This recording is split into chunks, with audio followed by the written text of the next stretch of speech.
Yo, this is Steve Bloom, and you're watching Moana Nui Podcast. We'll be starting soon. Don't go anywhere.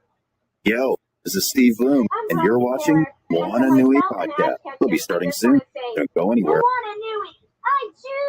I'm Veronica Taylor, and from myself and Ash Ketchum, I just want to say, Moana Nui, I choose you!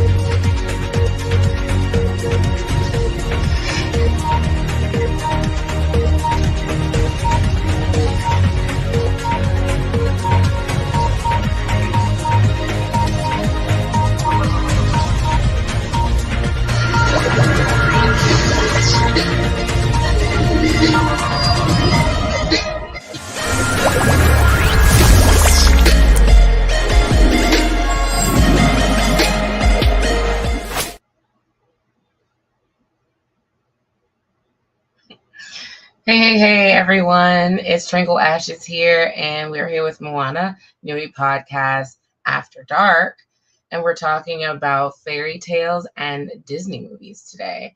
And we're just going to go around the horn, and everyone go ahead and introduce yourself. Prince. Yeah, sure. No problem. Hi, everyone. My name is John. Pronouns are they, those two pronoun families. On all my socials, I am Prince John. That's how you spell that, Prynz. I am a freelance, heavy on the word freelance, social marketing consultant, social media marketing. I'm also in makeup school. Unfortunately today, normally I have my whole face done up with the wig and the whole looks, but I recently got COVID. I don't have the energy for that. So I do promise next session I will be back to my done up face, but today is just going to be just bare minimum.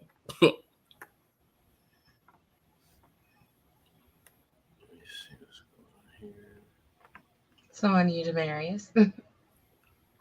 Yes. Can you guys see me on my camera? Because I just got a spinning black. Yeah, we can see you. Clear. Okay, well, that works for me then. Well, hey, y'all, what's going on? My name is Demarius. My pronouns are he, him.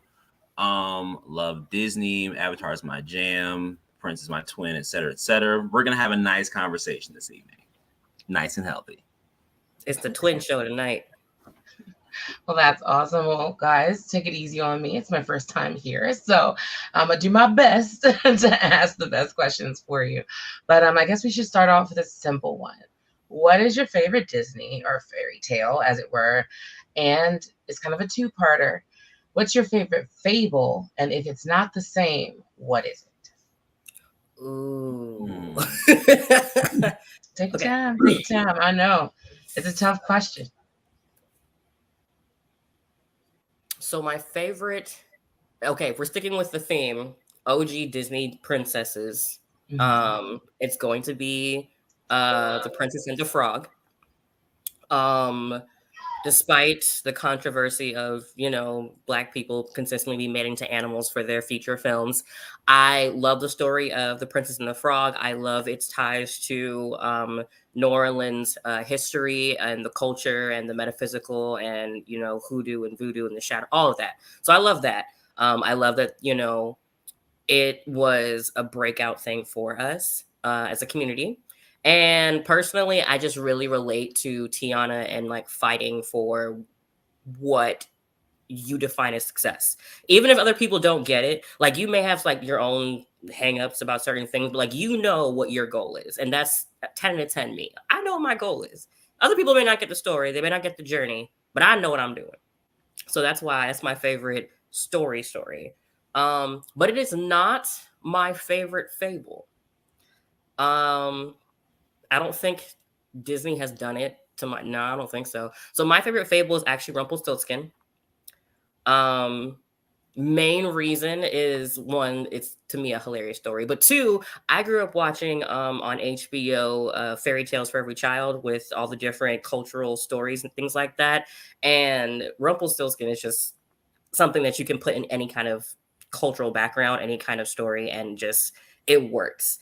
And I just really like again, maybe it's just my theme, but like the ingenuity of the person to like, just be going out into the world and looking for the name, and like, I can't give up my firstborn child. Like, oh my gosh. But also like both the Disney story and the fable is the epitome of play stupid games, win stupid prizes. Like, that's pretty much what that is. And she, for her own reason, in Rumpelstiltskin, plays stupid games and didn't thought that it was going to be ho-hum, whatever. And Rumpelstiltskin came up later and was like, what's good? Where my money at? So, yeah, so that's why I like Rumpelstiltskin. And the reason why they're different is only because Disney has not done a Rumpelstiltskin one yet. Don't know if they ever will. I think they are way past the Renaissance age of taking Brothers Grimm stories and other things. So I think that's long gone. If they had done it, that would be my favorite for Disney stories, but they didn't. So here we are. Very nice. Go on. What about you? It's funny how you mentioned Happily Ever After Fairy Tales for Every Child, because the first one I thought about, which is my favorite, is the Pied Piper of Hamlet. One because I love the episode, I love the color, but I also loved how at least that particular adaptation communicated the moral about your concern and your responsibility for your fellow people, regardless of whether or not you think they're worthy of it. Because then you at some point you may then make a decision that you then can't come back from. Also, the Pied Piper is my favorite kind of petty. So something happens, it's fine. It's fine. We're gonna craft something and we're gonna keep it pushing, and I'm going to win. Have fun. But then my favorite Disney movie, as most people know me, and if you don't know this, then you're not that close to me at all, is The Lion King. The Lion King is my favorite Disney movie, hands down. Someone asked me what we want to watch. Someone asked what I want to watch. I'm picking that one. Okay. And it puts a smile on my face every single time it comes on, from the very beginning all the way to the very end, even through the credits. It's a beautiful story. I love the music, the understanding of everyone has their own lot and their own place, and you have to do things in that order. But then the other understanding of that also means you then have a responsibility to everyone else in their own places, because it's very possible that their destinies are intertwined with yours. Not saying you have to be perfect, but you have to take your place when the time comes. Isn't The Lion King quite literally the reason why we are friends? Yes, actually. Since it's the twin show, Disney has a very, very like integral portion of how we became not just like friends, but twins. For those who don't know, both myself and my twin went to Hampton University during the years of 2011, 2015. And we both were in the marching band, Go Marching Force. And during band camp, was it the first night or was it like the couple nights after? I want to say if it wasn't the first night, it might have been the second night. Yeah, it was definitely the first night. Actually. Yeah. So, he came from Pennsylvania, and I was a local. I'm from Hampton, and so I didn't have any friends who came to school because everyone traveled, and he didn't know anyone either. So, a lot of the people were hanging out front, and I was walking back from sectionals, and I hear just the lovely belting of Disney show tunes, and that is what I grew up on.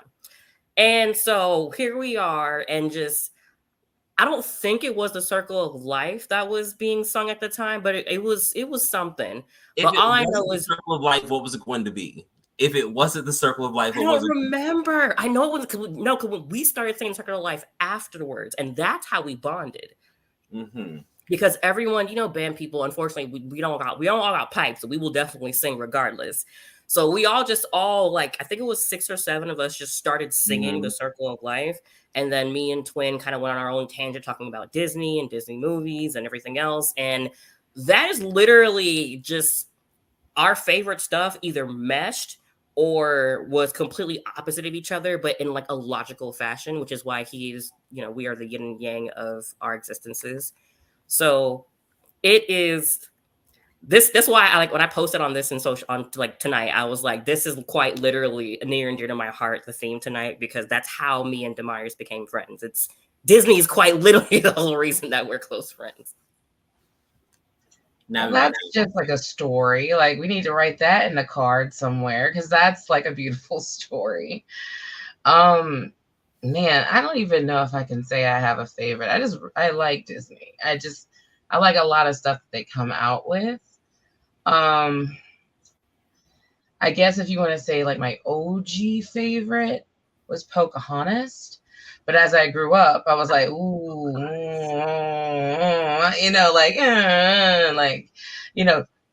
cool depiction, bad message, that's pretty much kind of how that went.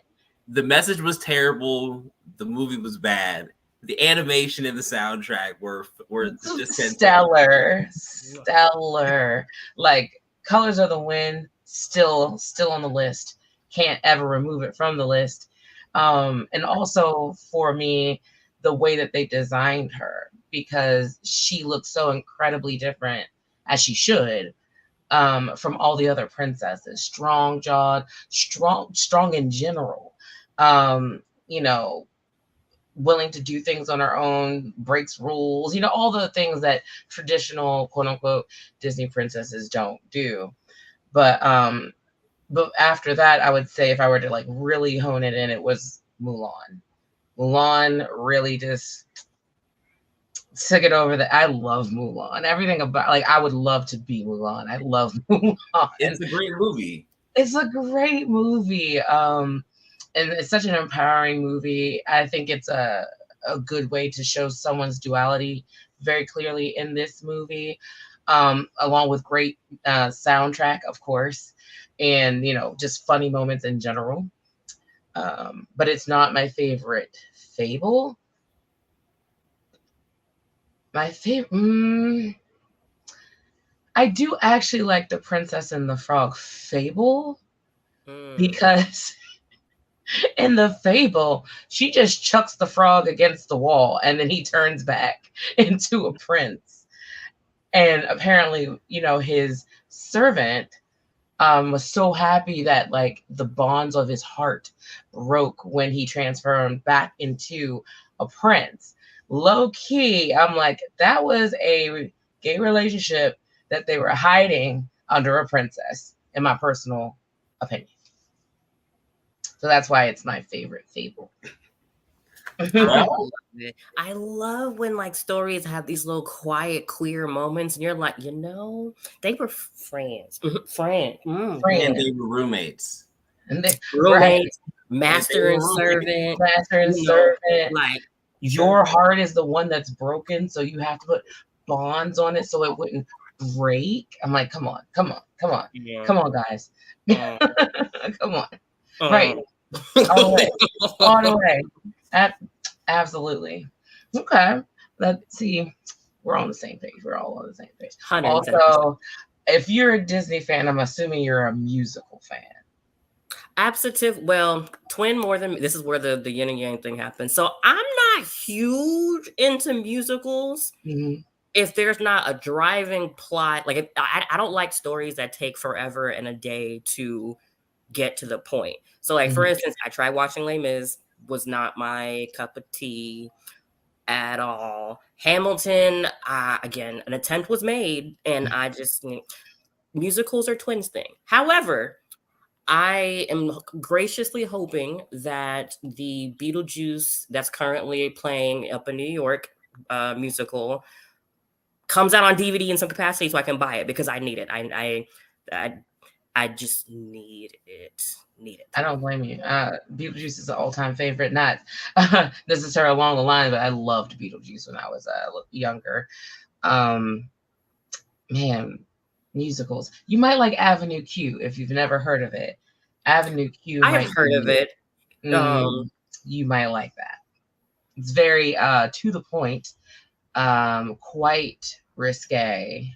Yeah, and that's what a lot of my queer friends like tell me, like, and that's why I like the ones like Wicked gets to the point. Like Rent gets to the point. Like I don't like long intro, and that's kind of why I don't like a lot of things that are like Shakespearean based. Because it's a lot of context, a lot of background, a lot of setting the stage. That's probably why stuff like Romeo and Juliet is much easier to adapt than like other stuff. Because it's after that first little blip at the beginning, boom, boom, you're done. That's it. Like the story is here. Right. So it's like I'm very pro musical as an art form. I definitely enjoy it as terms of like this is a thing. But it's not something I personally actively seek out per se. Like if it comes across my purview, cool. If it doesn't, I'm not upset and the least bit. Makes sense to me. Okay. So moving on a little bit with our, fairy tales. Have either one of you seen Once Upon a Time? You are muted to me, Mary. Yeah, Demar is on a he had to gotcha. Real quick. But that's actually again, I need him to get off the phone because that's his thing. So I saw the first 2 seasons, and that was actually me and my mom's thing. Up until I guess whatever part of the story where the magic something happened and everything flip-flopped and the good people were the bad people, and the bad people were the good people. That's where it lost me. And I was just like, yeah, I'm good. But I'm 1,000% down. Like I probably will end up rewatching it when I have like more time on my life. But I love Once Upon a Time the first 2 seasons. And then everything after that is sporadic. But I need you to get it together now that I'm back. Sorry, I had to take a quick phone call. See, if you like seasons 1 and 2, my personal opinion, it really ramps up in seasons 3 and 4. No, those are only 2 seasons I holistically completed. Everything else was, it came out when we were in school and I was in the IB program and blah, blah, blah, blah, blah, blah. I don't have time to mom watched. I caught clips. No, I get was doing homework. I binged it during the pandemic, so. Yeah, and I binged other things. Again, not on my purview. See, I was on the other. I was like following it when it came out, and then it reached a certain point, and then like my life got busy, and then I binged the rest of it years down the road. But I am a sucker for a fairy tale adaptation. I am a sucker for a fairy tale because there's so much. There's just enough information given to you where you can just go so many different directions with it. Like Captain Hook, by far to me was one of the best adaptions from like his overall like Disney movie Peter Pan persona, just like an angry adult or whatnot, just being angry because he's not a kid anymore. Whereas I feel like in this, it was based off his brother and the sacrifice, and he just so happened to be really good at this. And look, let me tell you, that man looks amazing. I feel like we should all go back to those times. We just dressed better back then. We dressed better. We did. And one thing that I liked about Once Upon a Time is that while, yes, it was based on certain Disney characters, they pulled from the OG stories. Like Captain Hook, like the Disney version of Captain Hook is a terrible adaptation of the actual character of Hook because, like, long story short, like, I mean, it's kind of also the point of the thing tonight is, like, Peter Pan was the villain. Like, at some point, human children are going to want to grow up. And when that would happen, he would kill them. And so the ones that escaped stayed on Neverland and became adults and pirates and stayed with Hook. Hook was the OG runaway. Like, so his whole point is, that's why I have to get rid of Peter Pan, because he's living in this fantasy world and like it's not okay. So I really love how Once Upon a Time leaned heavier into the I'm a mature human being and damn it, this is not it. Yeah, absolutely. I love a Once Upon a Time how the primary story that we were going through was Snow White and the Seven Dwarfs, which whenever I'm thinking about like a good like fairy tale, I'm not going to that one first because it seems pretty basic in writing and then very basic from Disney perspective. But I love how Once Upon a Time, literally season by season by season, all the way to the very end, just kept filling in those different parts of Snow White's backstory and actually giving her active agency and actually defining who Prince Charming is and what that means in the context of the story. And where is Regina's source of her power, but where also the source of her trauma, and are they the same? So Hook was revealed. For honor. I'll let y'all answer my brother. But what I'm saying is I liked how they took that time to work through those characters that we pretty much just kind of pushed towards the side to really tell a very compelling story. Oh, I agree. And the music episode is like one of the best episodes I've seen on television. It was a good episode. Yeah, I really like the Snow White agency. Like everything about Snow White and Prince Charming, excellent. It's something I wish they would have carried even harder further into the show. But I won't say anything, so you won't get spoiled. I'm indifferent if I get spoiled, but that's fine. Well, the crowd, I guess, the audience, if you haven't. There you go, if you haven't seen it.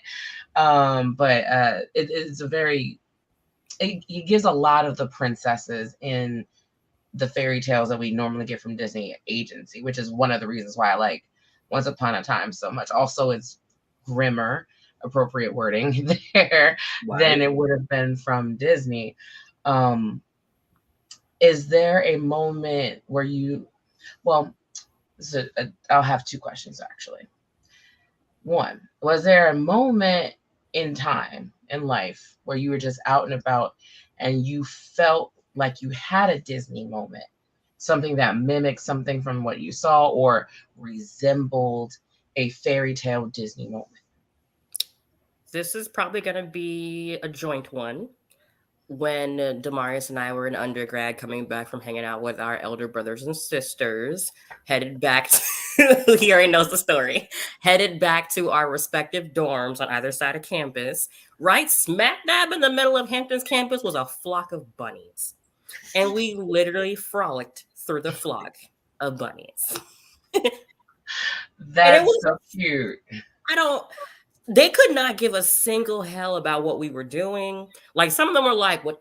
But like most of them were just eating their grass and calling it a day. But the craziest part was it was like, just as the bunnies were giving us the side eye, the other people that we were with were giving us the same side eye, and we are just frolicking in the field with the bunnies, and then carried on like nothing happened. Good times. Good times. This is Homeward Bound, Bambi. I'm getting a lot of Disney movies coming out, and I'm thinking about happened like so many times. Like, you know, and Hampton is actually just a repository of stuff happening. Like, you know, fighting the squirrels for your food, the geese chasing after you. That's a whole thing. Those extra big ducks that are just there. Okay. Breaking out into random song just because like we're in band, and so sometimes the words happen and we just kind of and it just happens. I do remember another situation where it was Cinco de Mayo and we had been enjoying ourselves, and you know, in Disney movies, like the characters kind of get away from themselves and like you kind of just the main character's hyper focus and some other third party breaks their focus. They're like, huh? That's literally what happened. So me and Twin, I'm not as fluent. I don't know if he's still, we were talking Spanish casually to each other. And we were past the point of where our brains knew what we were doing. I thought we were talking English. I don't know if he thought he was talking English, but I thought we were talking English. And we were just speaking Spanish fluently to each other with full understanding, probably some Spanglish, but we were here. And then our mutual line sister Bobby say, if y'all don't shut the hell up or something of that nature. And it's just like, it's those memories. It's memories. And to answer the chat one, I'm not sure who said it. I can't see the one, but I think it was Nicholas. Kind of, sort of like Rufio, but Rufio is definitely that Rufio wanted to be Pan. That's the big difference. He wanted to be Pan, but I don't think in Hook, the movie, the underlying tone was Peter Pan's a bad guy. Peter Pan, I think, was a good guy. It was more like Pan abandoned us, not Pan wants to kill us, but no, Pan abandoned us and ideas. And more so like Pan didn't know how he got there. He just was there, you know, that kind of thing. So that's that for that question. And yes, that dream counts in terms of going to Disney World. Absolutely. I haven't been personally, so I would love to go at one point in time. My moment is kind of adjacent. I've had a few, but my moment is kind of adjacent. So you know how Disney picked up Studio Ghibli films, right? So one of my favorite Studio Ghibli films is Spirited Away. Such a good film. Disney, we love you. Thank you. That would be a mix of Disney and Grimm, to be honest, because some Grimm stuff happens in Spirited Away, but everything is shiny and very pretty. So it's like it distorts what you're actually thinking. You know, like this girl is kind of kidnapped, and her parents are kind of turned into kind of hostages. Like it's kind of rough out here. But if you remember in the movie, there's the part where she's in the train, and the train is like riding on top of water in the movie. So I had the opportunity. I was studying abroad in Rome at the time, and I had the opportunity to go to Venice for Carnival. And the way we got to that part, because it's not connected to the mainland, was via train, and it went over the water. Ooh. And it didn't have very high sides. Like you couldn't see the sides unless you like looked down and over. So I felt like I was in the Studio Ghibli like moment, beautiful skies, just like, oh man, look at me. That's super great. This is great. I'm feeling wonderful. And, you know, that was my little Ghibli or Disney moment. But I've had so many where I've sung out loud just randomly in the street Disney songs, you know. That reminds me of what is the movie? I don't remember the name of the movie, but where like the cartoon character comes out into the real world and the guy is like, did y'all choreograph this? What, did I miss practice? Like Enchanted? There we go. Yeah. There it is. Yep, Enchanted. I feel like that's how people just look at me on the regular basis because I kind of live my life in song. I typically have two regular Disney moments. First, like I'll be walking outside regardless of wherever else I may be, and then the wind picks up and the leaves start moving, and then I'm like, okay, well, looks like we're dancing, we're painting with the colors of the wind today. That's fine. That's fine. It's completely fine. Or just like when I'm at work and like I'll be doing work and I'll be listening to my music, I'll be singing along. I'm like moving paper, so it's like moving paperwork, checking files, everything else. And I'm like, oh, well, that passed a lot of time, and I got a lot of things done. That works for me. Okay. All right. So here's another one, and this is gonna be a tricky one. What Disney movie or fairy tale do you think is underrated, and not from your favorite movie? What is your favorite Disney song? It's hard. There's a lot of options. Well, clarifying question. Are we defining underrated as like all time? Because there are certain things that I was going to start, like my head is thinking of certain answers. I'm like, but at the time they came out, the world lost their gosh darn mind. But at the time now, people are kind of like, meh. So it's like, I have a couple different answers depending on the context. If you have two that fits one in each category, go for it. I was just thinking overall underrated.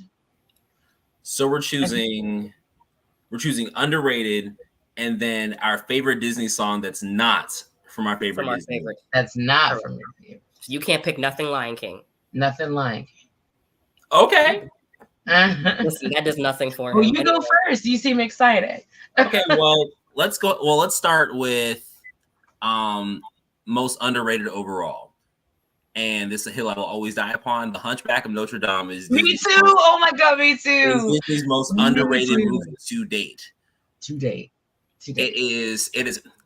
I take a look at everything. It's my second favorite Disney movie. It's my first favorite Disney score. Frollo's my favorite villain. It has all the great morals. And the thing that I love most about that movie is that like it's so dark because it's so realistic. Because the only elements that are magical are the gargoyles. That's whether or not they can actually be seen by other people, or is only just being seen by Quasi. And then whether or not the church takes on a life of its own during the final sequence. Everything else literally happens in our day-to-day world. Our villain is what's the best way to say this politically correctly, since we're here on this live stream? Boys After Dark, just say it.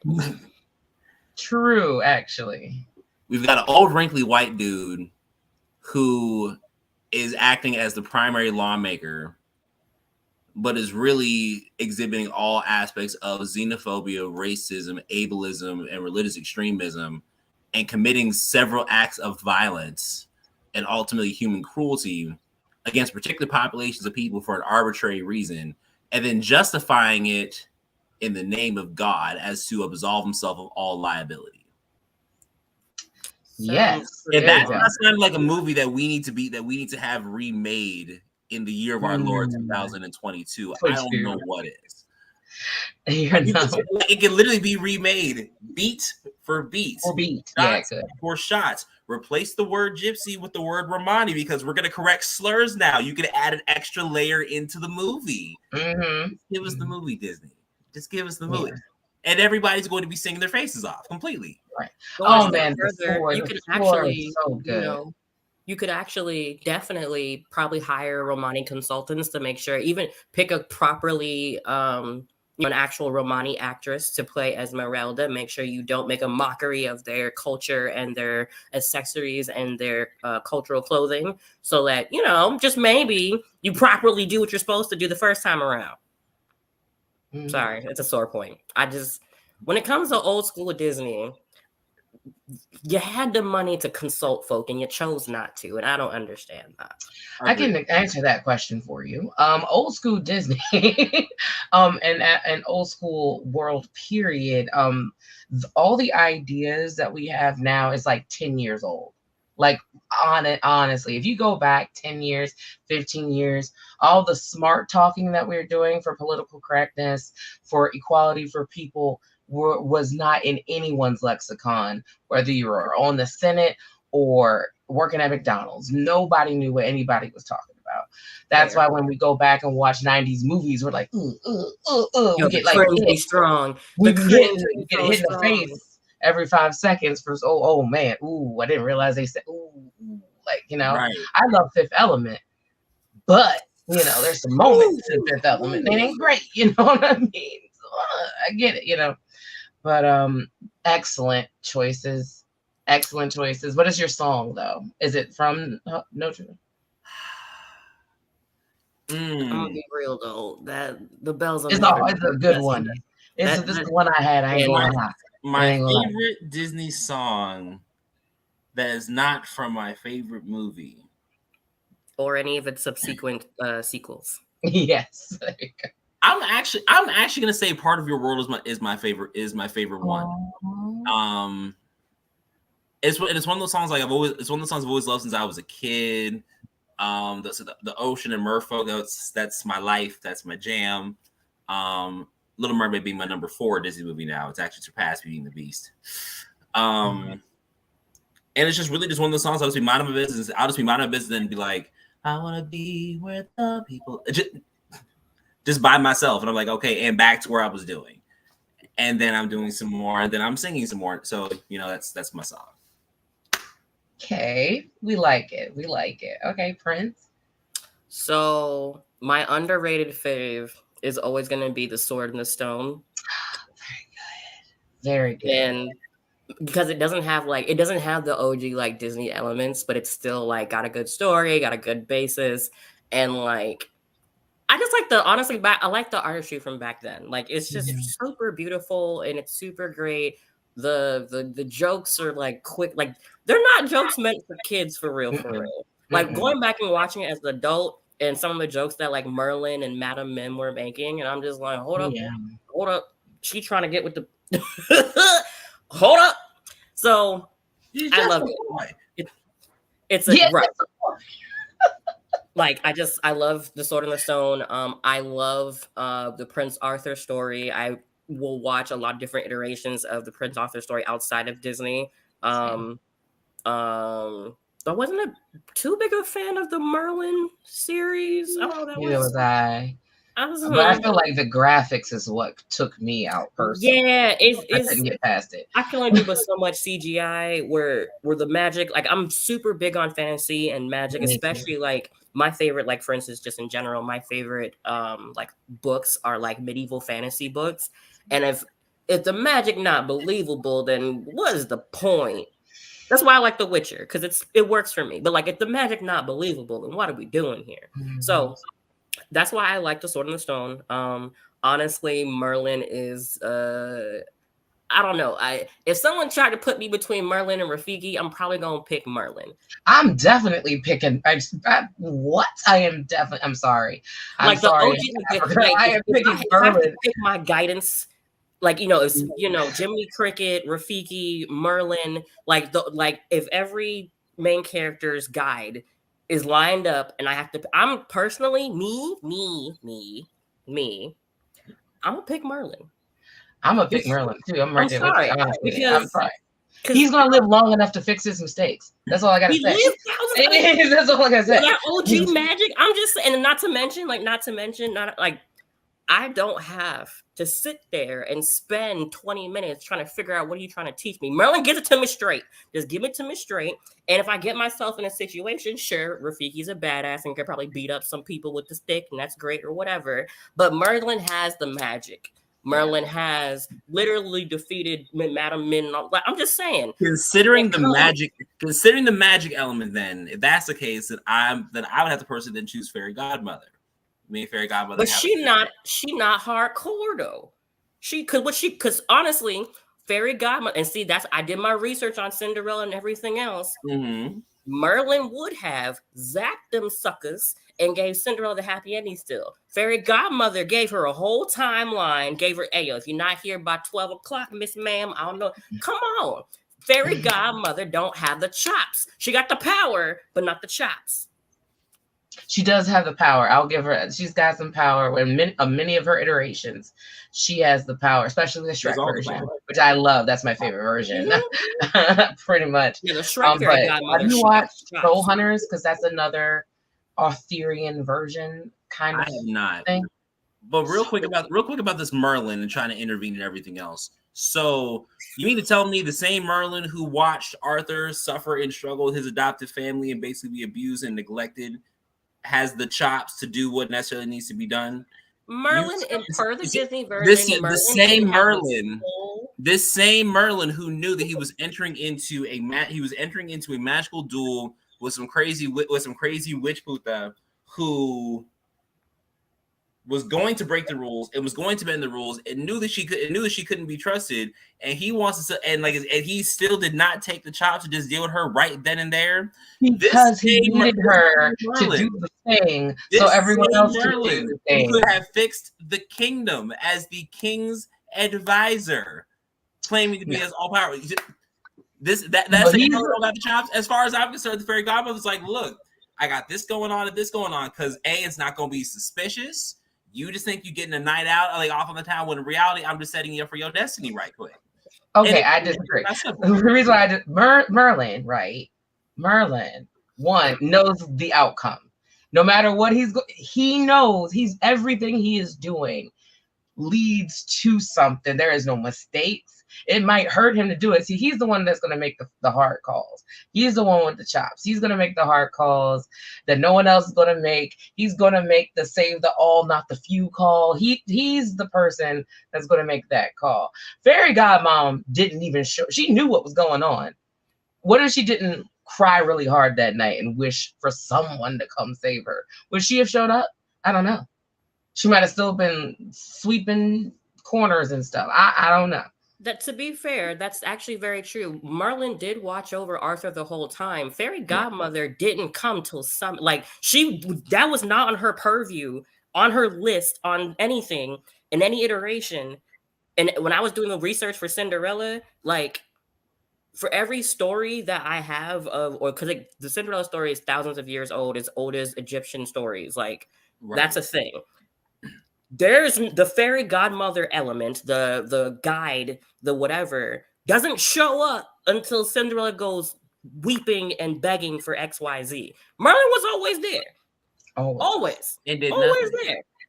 He did everything. He did so much. Regardless of what may or may not have happened to Arthur, if Cinderella did not whine, would not have been saved, story would have been ended. She literally had to be begged. She had to beg to be saved. Like, literally beg, because I promise you there was more than one night that she cried. I promise you there was more than one night where she was just like, woe is me, I'm ready to off myself, this is it. I promise you, if Fairy Godmother had not been passing through, just sliding down the street, she wouldn't have shown up. Exactly. Because what makes that night any different than any other crying night? Meanwhile, probably because that was the end. That was the straw. The straw. Because like she had her dress, she was ready to go, and that got messed up. Not to mention the fact that she got beat up. Let's not pretend that she didn't get whacked. She got beat up. Well, I mean, her name comes from being thrown, sleeping, and she was thrown in ashes. Like she slept in the freaking fireplace. Yeah. Like she was not. She was one of the only like Disney princesses that I'm like, yo, you and Tiana are gonna be good friends because you know what real struggle is. You know what real struggle is. Cinderella went through it. Her father died, and her stepmom took everything. And what's funny, in some iterations, the father didn't die. He was complicit. He wasn't complicit. Like he saw what was happening, but the stepmother had such a domineering personality. Yeah. He was such a broken man from his first wife's death that he just kind of just sat there and was like. Watching it happen, or always had favoritism for his for this whatever. Like either way, he either's not in the picture to give him some safety, or he just kind of was too broken of a man to stop what was happening. Yeah, right. I agree. I guess mine, since you took mine, Hunchback of Notre Dame. I just watched it. I would say Hercules. I think Hercules, even now, is not put on the pedestal that it should be. Hercules is a great movie. Is it like mythologically correct? No. Oh, it is mythologically terrible. It's terrible. As Hera and a loving wife and mother. Like Hera, really?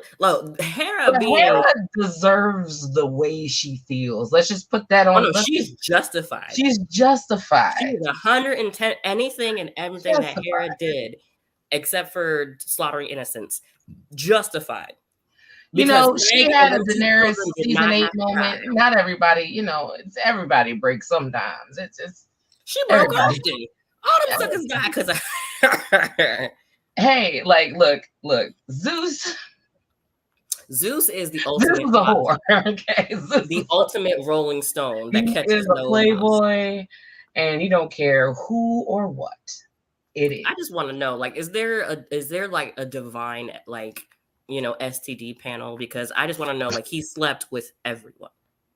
If there was, he would have as everything. So as a human, as a bird, as a something else and whatever, like he. Mm-hmm. What probably happens is he just be like, "Hey, yo, Apollo, my son, how you doing? I know you're the god of medicine and everything else. Can you just run me one of them cure-alls right quick? Wave your stick, do something." But now that I think about it. What fertility goddess had it out for Zeus because they didn't have to always copulate to a baby? They could have made that child die in utero, and one of them fertility gods was like, you know what? Because I got something for him. I got something for that. They not gonna be able to. The wrath. That's the reason why he got away. No one could beat him. Like that's really it. He was like, yo, don't get him mad.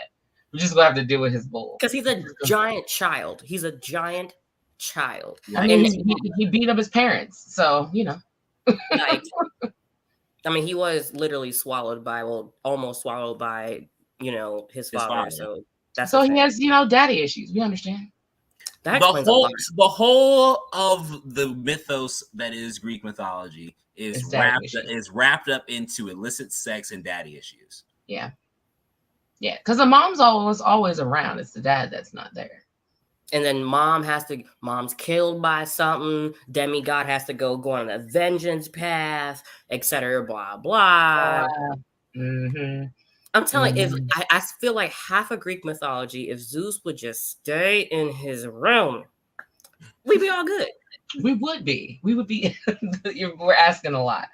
I'm literally asking a child not to run naked in the streets. Like that's or Texans to wear masks. But did I say that? And or Floridians voting the way they're supposed to. But I'm just saying. Sometimes, After dark, real quick, But yes, Hercules is up there. The soundtrack was bomb. I mean, come on, we had the Fates and everything at the very beginning doing our gospel music. Yeah, exactly.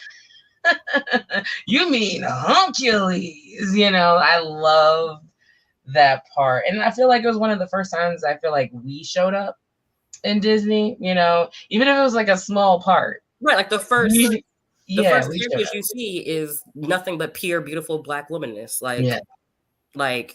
And then on top of that, I love how like those things permeate our culture because Lizzo's song with Nicki was nothing but like inspired by the music. Cardi, sorry. Cardi.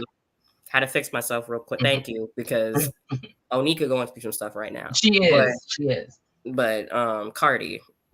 But yeah, and then real quick, backing track. My favorite non-Princess and the Frog song is "When Will My Life Begin" with Rapunzel. Yes,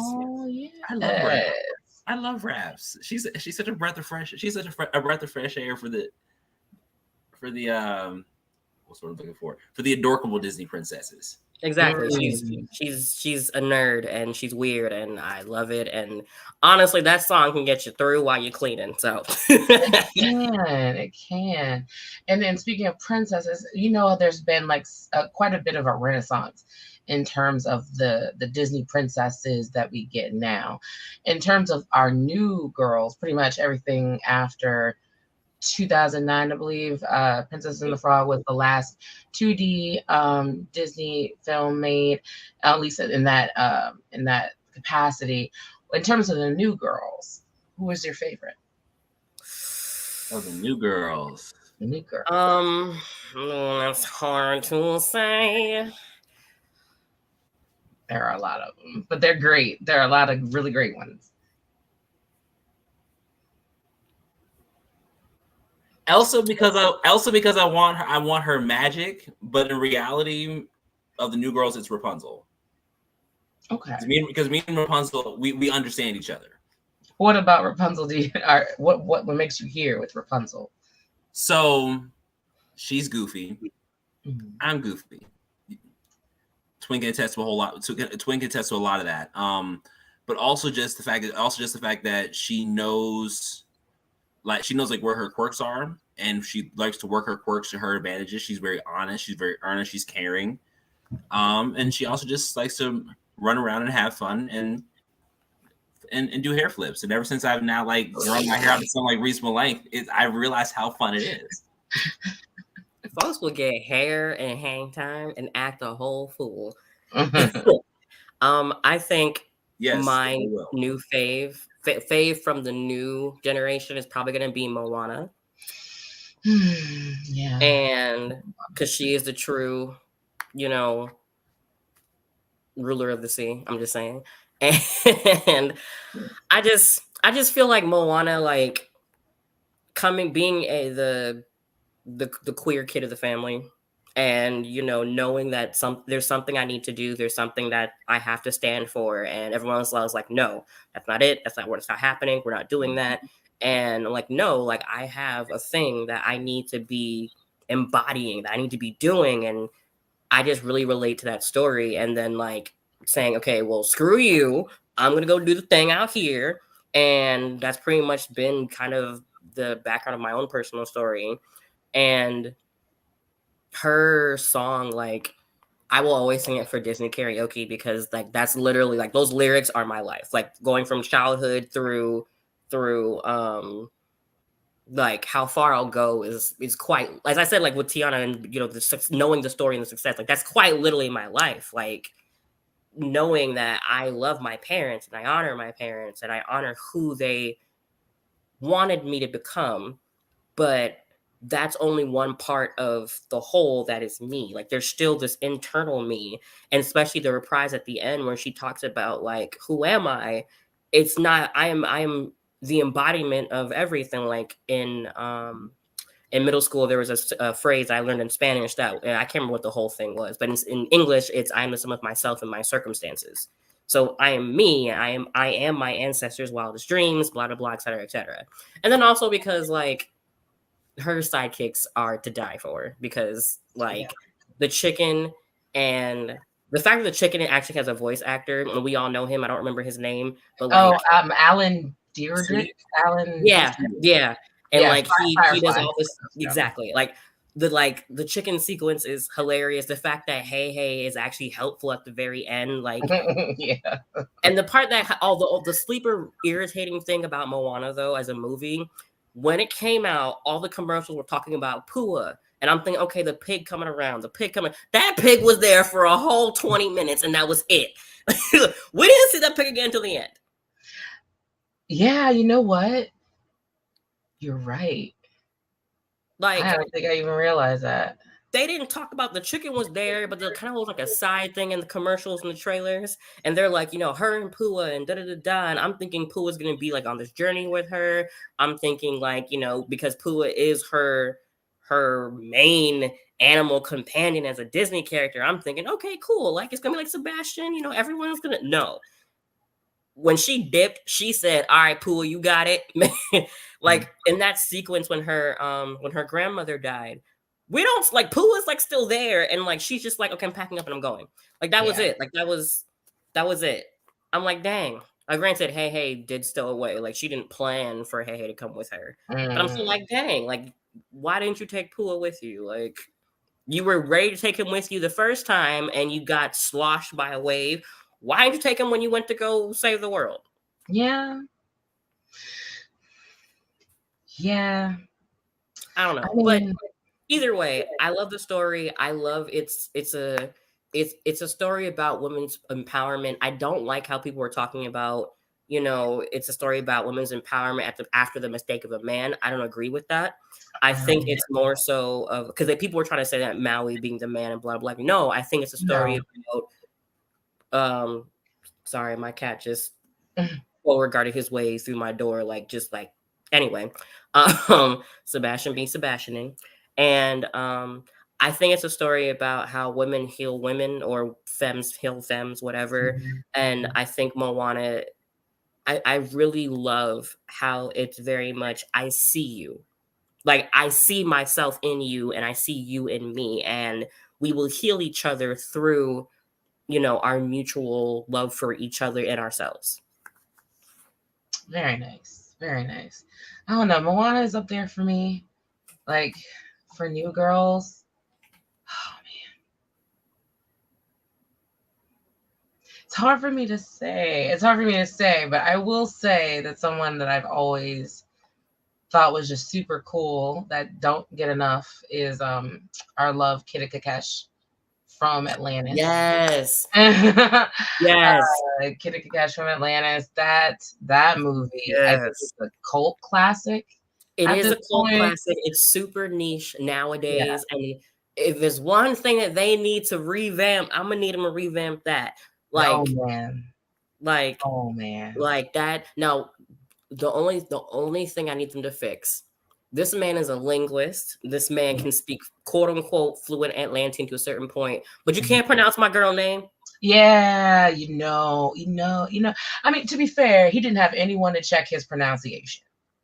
Ain't nobody was there to check how he said the words. He could just read the words, right? And so that's, maybe, yeah. maybe that. But then, like, how rude to say, "Do you have a nickname?" Like, bro, Yeah, you're right. Like, I feel like a linguist would have even more respect for saying, "Can you say that again so I can say it after you?" Right. I just, but it's Disney. It's old school Disney, so I don't know. But 110%, like shot for shot, like, and then like, yes, I'm 110% here with you, and I'm really sad because it was supposed to be like a fully fledged TV show after that got scrapped, which is how we got that amalgamation second movie, which looks like a TV show that just got smashed together. And you can tell what was supposed to be an episode and what was some last minute transition clip that they just drew. Like it could have been. It could have been everything. It could have told the story. Maybe instead of giving us a rehashed movie, give us the series that you promised us. That'd be great. I wouldn't mind a Disney Plus series of, Atlantis. Or even just like life in Atlantis. Like talk about like the second movie gave like so many like lore. Like it was more lore and world building. And so I think that would have been so much better for a Disney Plus. Like I think maybe they did too soon. A Disney Plus series of like Kita and Milo and I forget the name of the little volcano dog that they had, but like I feel like if they just did a thing about just like how they have like document the National Geographic stories, like just you can do a mockumentary of Atlantis, and it could be told from different perspectives of the different characters or whatever. Like you can have Sweets talk about the medicine. You could have maybe not Cookie talk about the culture and the cooking. That's that. Yeah, maybe not. But all right, so we are winding down. So I have like a final question for the both of you. Where do you see fairy tales kind of going in the future, in terms of their being, put on film or in Broadway or TV? And I know we had mentioned a little bit before, but something that is not live action or adapted into a movie yet of animation or live action, what would you like to see in the future? In terms of where I see fairy tales going, I feel like with as much as we're now approaching life from a less romanticized kind of lens, I feel like while if there are any other new fairy tales that ever are to be written, and while they can still be compelling stories, my fear is that they may end up losing some of that magic and some of that wonder that comes along with the way the previous stories are written in the different kind of context, without it being as with it being as harsh, but without it being as like in your face with the reality, like lack of a word.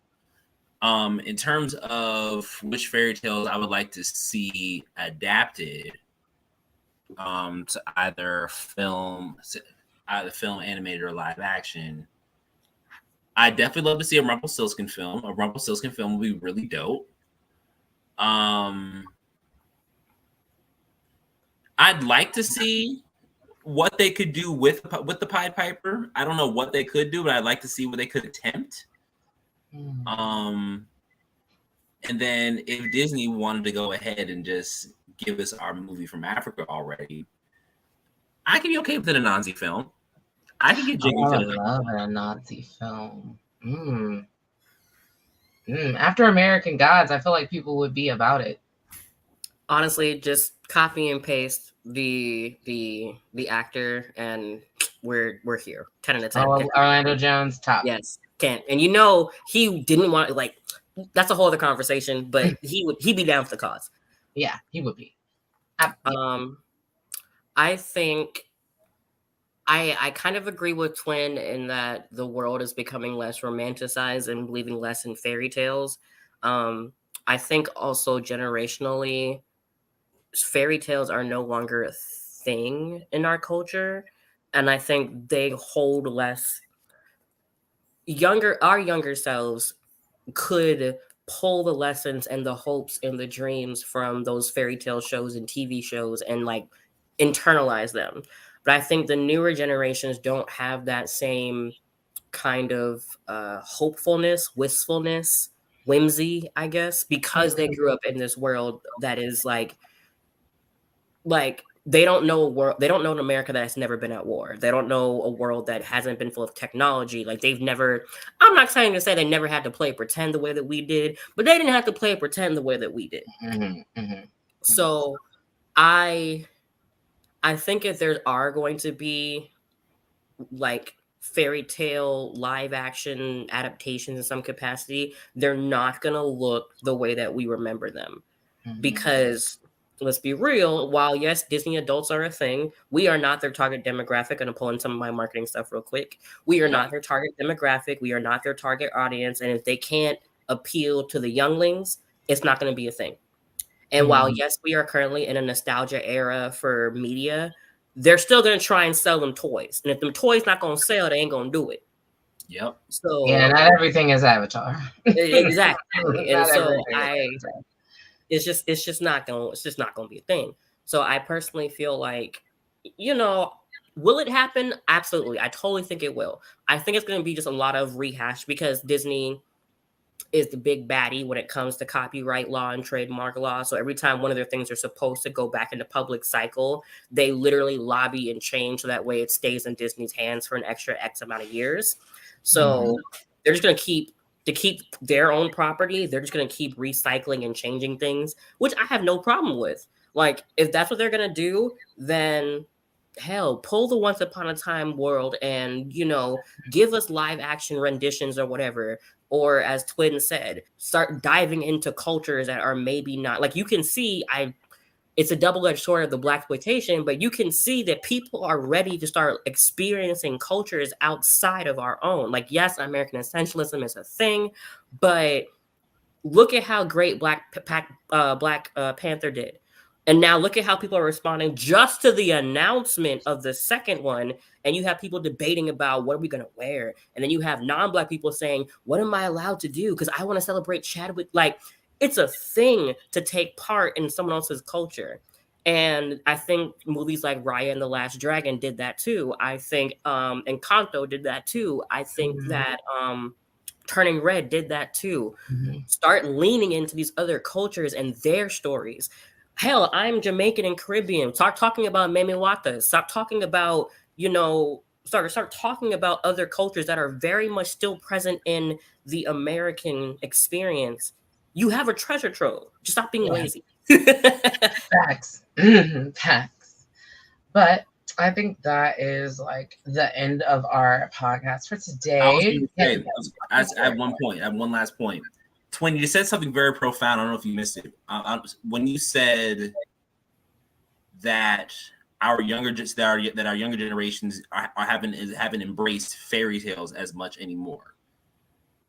But it's funny how we in our particular generation, while we grew up necessarily with the fairy tales, the things that we always go back to and serve as our foundation is Disney and those like movies. And I am starting to see that even the younger generations, while they're not necessarily embracing fairy tales, they are embracing what Disney has also provided. So I guess the movies that we now know, love, and cherish are now serving as basically the new seminal versions of all these fairy tales that we know. Correct. No, it's a different kind of fairy tale. It's not our fairy tale. It's there are fairy tales, and their fairy tales are two different kind of fairy tale, but they're still both valid. Exactly. It's still both fairy tales, which is important. But if you guys got any social media, can we, let everybody know where to find you and all of that good stuff? Yeah, so I am on all social media as @PrinceJon, PRYNZJON. That's going to be not Facebook. Facebook is Prince John Leaps, but Don't follow me there. I don't accept people. But Instagram, Twitter, I'm also on TikTok. I talk a lot about being the corporate queer. I will eventually start talking about makeup more because I am in makeup school. And eventually, once I kind of get my life together in the next coming months, I will eventually get a Twitch as well under Prince John. I'll be playing, coming out soon is The Cult of the Lamb on August, I think, 11th. And a game that's actually currently on Apple Arcade that I'm currently talking about a lot on my Twitter is called Wildflowers. It's Stardew Valley meets witchery meets drama and mysteries and romance. So if you have Apple Arcade, you can do that now. It also comes out on consoles and Steam, I think, also beginning of August. August is the time for games right now, so be on the lookout. But you can follow me at Prince John pretty much everywhere but Facebook. Twin. Nice. And you can just find me under all my names, Demarius Newsman, on all my social media networks. At Oh So Fortunate on Instagram. Honestly, I'm not as engaged on my social media now as I have been previously because life is out here lifing. Understood. But yeah, you guys can find me by my government. Gotcha. Well, I'm Tranquil Ashes on pretty much everything. And I post a lot, so you'll see what I'm doing on my socials. But thank you everyone for joining me on this panel today. It was a wonderful conversation, and we'll see the rest of you in the audience later. Peace out.